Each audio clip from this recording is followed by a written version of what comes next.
Hey everyone, welcome to Vanguard Tactics. I'm your host, Stephen Box, and if you're interested in Warhammer 40k, then you are in the right place, because every single day at 6 o'clock I go live to answer your 40k related questions. Now, I support absolutely every way to play the game of 40k, but I do take a little bit more of a competitive mindset towards things. Now, a little bit of a warning, I have a very dry, sarcastic sense of humour, so please don't take everything absolutely literally as I say it. But, you know, we're just here, and the reason why I've been going live every single day is just to answer, not only your questions, but also to help us bring us all together during this time of, crisis, pandemic, lockdown, whatever you want to call it.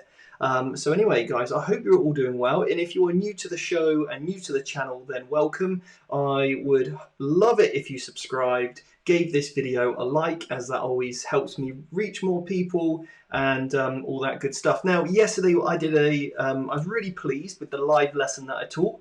I've never done that before. As you guys are aware, or you might not be aware, I run an academy where I help people learn more about the game of 40k to help them become better, improved players. So if they went ever to an event or whatever it might be, their next gaming club, they just have the confidence to play and they feel like they belong. And that's why we play this game. It gives us a huge sense of belonging, and that's absolutely fantastic. Now, for me, I put out a little thing on Instagram the other day, and really Warhammer 40k. I wanted to think about what it really means to me personally.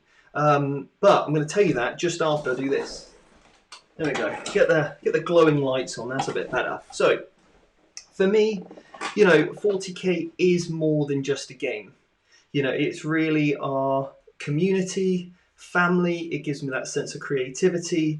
And also it's kind of my meditation as well. So that is what 40k means to me. And I've met some of my very best friends, during this time of playing 40k and being amongst the hobby. And I asked everyone on Instagram what the hobby meant to them. And I'm just going to read out a few of those things that people said, because I think it's truly incredible. I'm not going to give out any names, but I'm just going to share some of the things with you guys, and pop it in the comments what 40k means to you, because we've got one here, explanation as to why I can't afford the mortgage every month. I mean, that was a great one. but genuinely, this is from the same person, but genuinely it got me through a very difficult time in my life, and I've met some of my best friends, so I couldn't agree more with that. Another one here, I just wanted to simply share some positivity during these times. Someone else said, seeing good mates usually, or meeting new people. So this is from someone else, seeing friends again, meeting new ones, and having a good time. Love that. Something here. Somebody's put, not much, I'm a fantasy player. Well, at least that, hopefully Warhammer Fantasy means something to him. Somebody else said storytelling and being part of something bigger. Somebody said making my dreams as a kid come to life. Somebody said hobby that has been along my side throughout it all and has given me an unbelievable friends and adventure. Somebody else, changing my mind and patience in a fun and thematic way. Somebody else, well, more besides, it's as a hobby, entertainment, fun times, etc. Somebody else put my best friends, additional happiness in my life. Somebody else puts community, fellowship, enjoyment, and togetherness. Somebody else put community, giving and taking ideas, motivation, helping maintain positive mental health. Somebody else said friends, unimaginable immersion and fun I could have never gotten from anything else. And I completely agree with all of those comments. I think that's fantastic. So yeah, I'd love to hear what what 40k means to you. It really would mean a lot to me if you shared that, and that's exactly why I do this. I was telling somebody today how much I love my job now. I really do. I love teaching, I love coaching, and I really get that sense of fulfillment when I see people go, oh, that's amazing, I really like that, or I'm going to try that, or just to get excited about the hobby. So anyway, what have I been working on today? Today I've been working on the academy lessons or academy module, preparing for an event. Now, I did actually get a bit distracted. I was there, doing all this crazy stuff with diagrams and things, and then I accidentally realised that I had already started working on a completely different lesson of a completely different module. So I was trying to, I was doing all my research into, event preparation. And then, by the time 5 hours, or maybe, how long, I've been working on this since 10 o'clock this morning. So literally 8 hours later, I'm there. How to pick sides. I'm like, you wouldn't know that before you went to the event. So I'm like, right, well, at least I've kind of done some more. But anyway, I want to share something with you guys, what I've been working on today. A little bit of food for thought. This is just a snapshot of one of the slides that I've worked on today. So let's see if I can share that with you guys. As you see, we've got this new streaming layout so I can do some snazzy stuff. Here we go. So hopefully you guys can see this. Oh, there we go. Now this is on kind of in the background. Look, this is a bit weird. Anyway, so for me, this is something that I don't think really many people consider, and that is, how are you actually going to hold an objective? Okay, so how are you going to score in the primary? How are you going to hold? So for me, I when I was teaching this, I thought, you know what, for me, there's four ways to hold an objective, and one of those, and probably the best way, is to use characters, because they're typically the most well protected. So when you can use characters to hold an objective, for me, that's excellent. That's exactly what you want to be trying to achieve. Then below that, we've got using line of sight blocking terrain to your advantage. I think that's another really good strategy to hold objectives. Then you've also got using mass or durable units. Okay, and again, I thought that's an okay strategy. It's not completely foolproof, but it's pretty good. And then we've got, finally, which is probably the worst out of all four of these, is providing a unit a turn. And what that means is you're just moving a unit onto an objective with no cover. People can shoot at it, and you're probably going to lose that unit in your next turn. You're basically saying to your opponent, you can kill this unit if you want, and it's either an acceptable casualty, or it's going to cause you a problem later on because you're not going to have that unit. So what I did was, I'll be encouraging the students on the academy to then think about their list. So I've come up with four different lists here in my head, and obviously I'm going to explain these in a lot more detail. But let's just take my typical sisters list. It's very close combat. I've got a couple of characters I don't really use that much. I've got a couple of canonesses in there. So I've got some Seraphim, or Celestine's little friends, and basically I use them to hold my objectives. Okay, so that's why A is ticked. I've then got some battle sister units that I'm probably, if I can, and this is the ideal. The ticks are the ideal. The crosses are not going to happen, and then the amber dash is, I would consider it if maybe A or B isn't on the cards. So what I've got here is A is the ideal. B, I can use my battle sister squads to stay behind line of sight, get the benefit of cover, and get me some objectives there. And then I don't really have any mass or durable units, so I'm not going to go for that strategy. And then with the sisters, I might consider just feeding out a battle unit, sister squad or something if I needed to. But that's kind of lesser down. And then I sort of thought about that for different things, how those armies would operate. So what I'd like you to do while you're sat there thinking, think about your current list and write in the comments, is it, you just have to pick two. Okay, so I want you to, you can pick three in order. I want you to list them, A, B, so like for me, the sisters, I would write A, B, D, okay, because I'm going to do A is preferable, B is the next one, and then D is the final one. So write it in the comments now. What would you, for your army, write your army first, so write whether it's like a Marine army, a Tau army, a Death Guard army, whatever.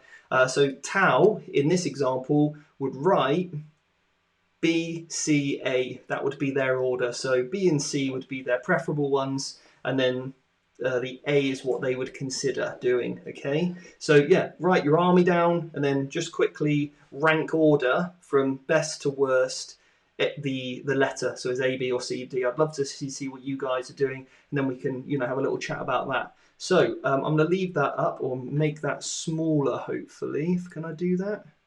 No, I can make that thing smaller. Can I make the picture smaller? Don't know how to make the picture smaller, though. I can either make it disappear, I think. Yes, that's the problem. So, there we go. You guys can... Yeah, why is that so big? Can I change it? No, that just makes that smaller. Don't know what's going on. No idea. Now I've disappeared as well. Anyway. So, I'll leave that up for you guys so you can see what's going on.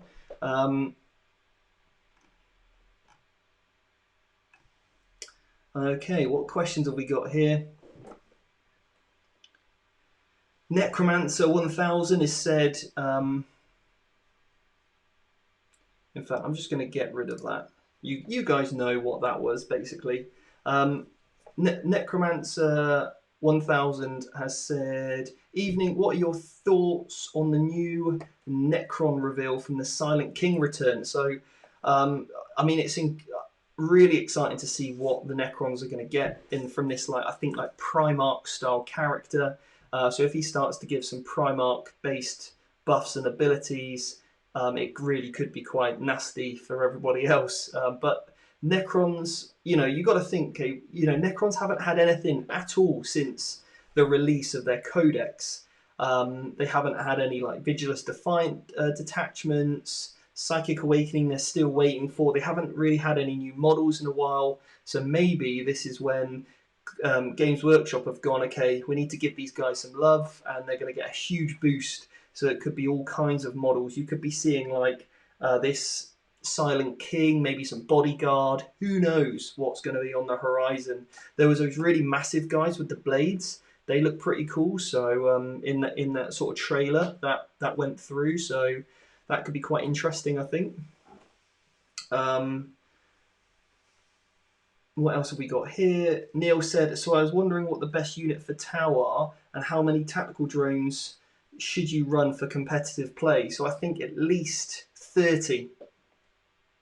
If you can take 30 shield drones, I think that's going to be a good way to go, at least. And then either, you know, triple or double Riptide, then with Crisis Suits if you're going for like a Farsight Enclave.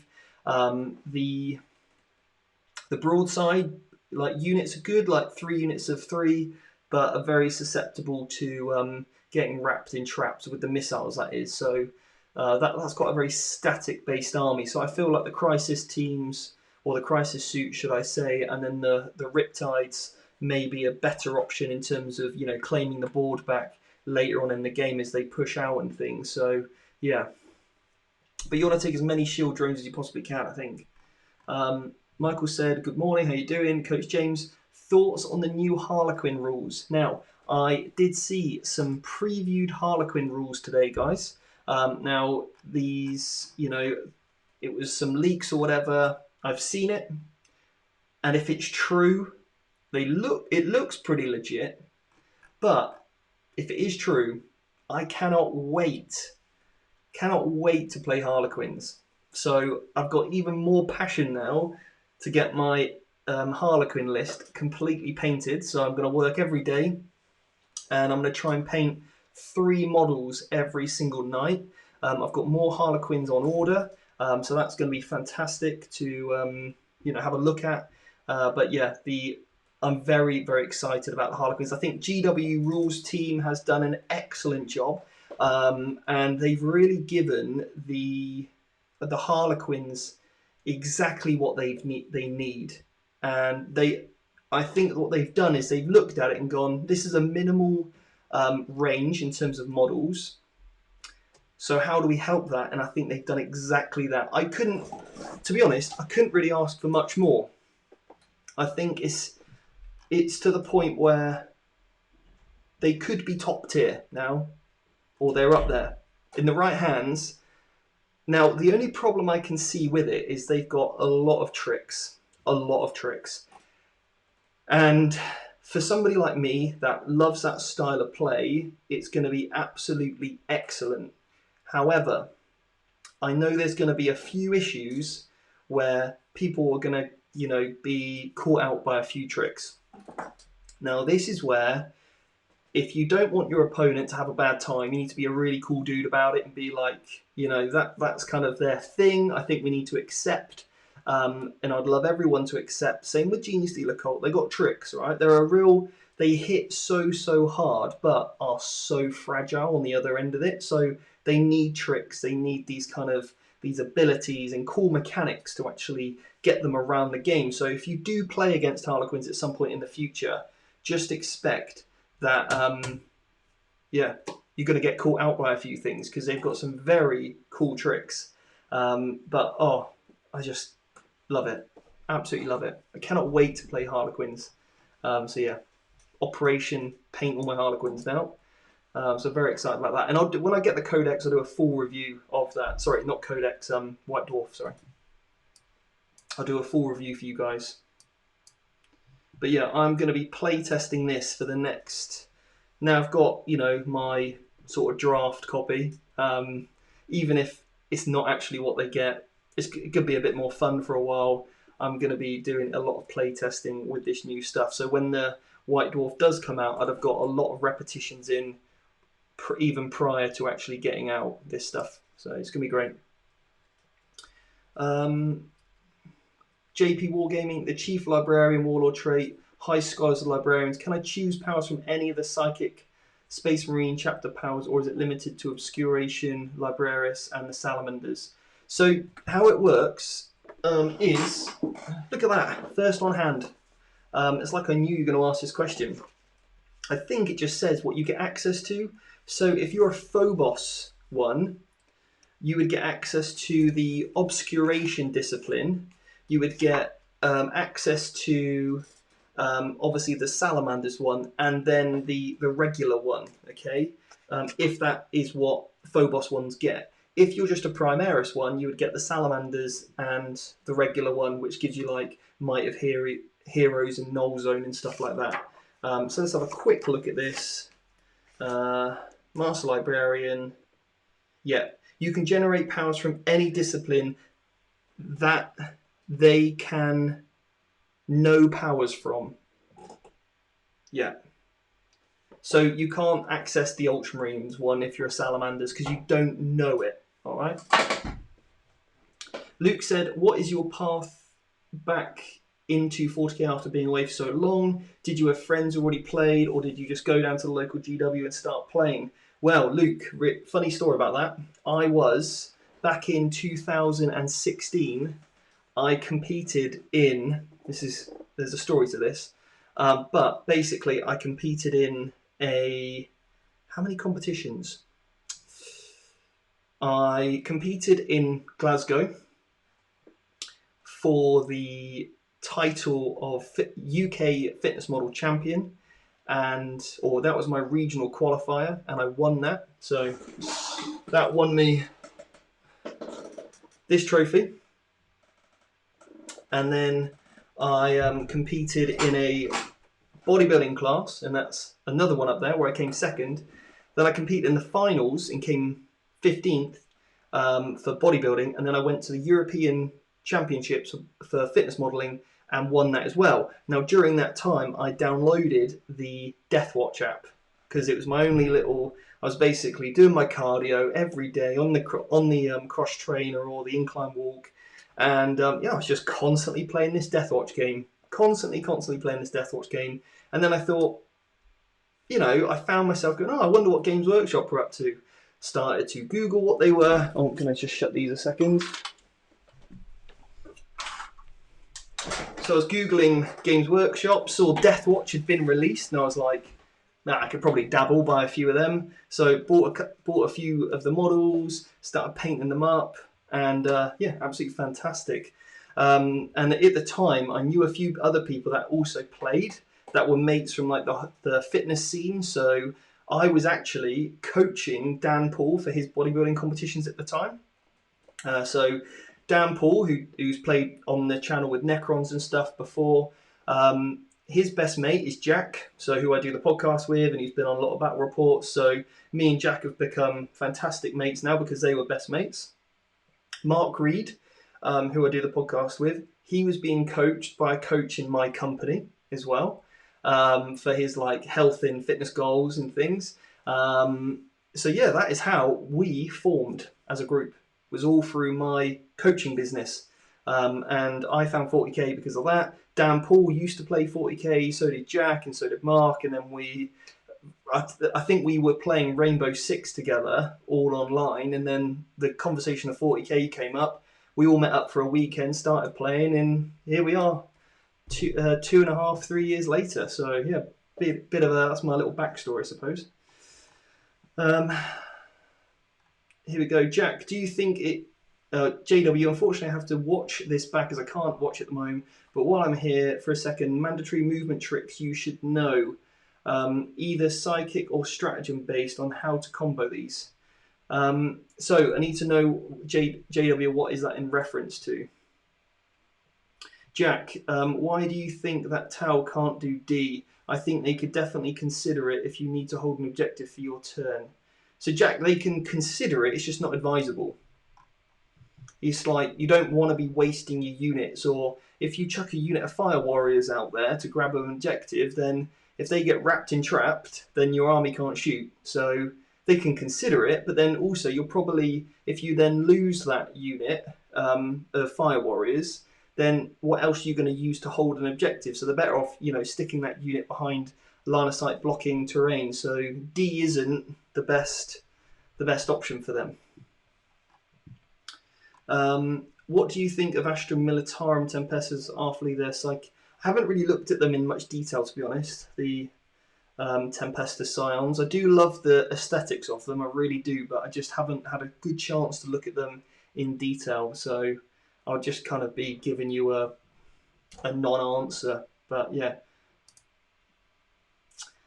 Stephen Carter, Ultramarines AC is gut instinct.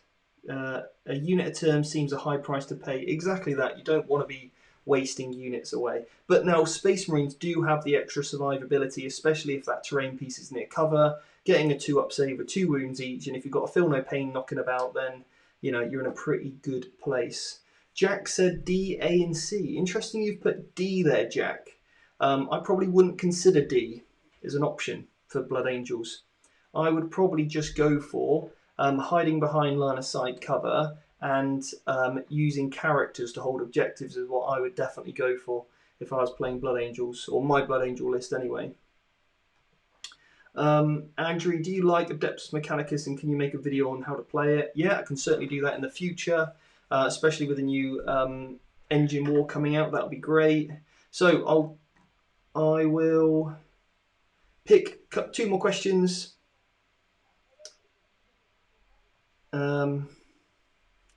2 more questions here. Okay, Guy said, hi, I'm currently run Drakari Cabal and I'm looking to branch into Eldar or Harlequins to give me options to run as Ynnari or Mixed Adari. Which direction would you recommend going? Probably wouldn't recommend going Ynnari. I would stick to either pure Craft World or pure Harlequins, because now with the Psychic Awakening, they're probably much stronger than what Ynnari can give them. So it literally depends on your Cabal build. Normally Cabals, if you go on Blackheart, you've probably got 3 units, 3 Ravagers. With the Disintegrator Cannons, you've probably got 3 Razor Wings, is that what they're called? Basically 3 of the Flyers with the Disintegrator Cannons on. So they operate as a really good gun line, so maybe introducing some Harlequins, maybe some Haywire Jet Bikes. You could run 18 Haywire Jet Bikes with a Shadow Seer. That could do quite well for you. Yeah, maybe add that in. Maybe that him and a Troop Master with 18 Harlequin Jet Bikes. That could be a nice little way to go. They've got good maneuverability, fits in with the whole theme of everything flying and moving around quickly. But that can be a good little counterpunch unit for you. And they also can't be wrapped, which means that it's going to allow your Dark Eldar to keep shooting because they can't be wrapped and trapped. Whereas if you went for, let's say, Eldar foot troops and they get wrapped, then all of a sudden your Drakari element of your army can't shoot. So yeah, look at Harlequins, and I would probably look at the Haywire Jet Bikes. I think they've got some, especially now with some of the new combos if it isn't released properly, then yeah, very, very tasty. Yeah.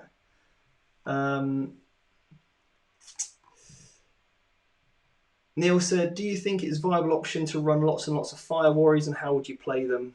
I don't really think it's viable, to be honest. They're too easy to kill in an ITC format, which means that you're going to be giving away the kill, and probably the kill more often than not. You don't have the long range, so you're going to probably struggle to take down things like any sort of vehicle like a tank or a knight. So that can just sit back and just blow you off the table. Once that's done, or if there's things like Thunderfire cannons, it can fire twice, pick up literally the best part of 2 units.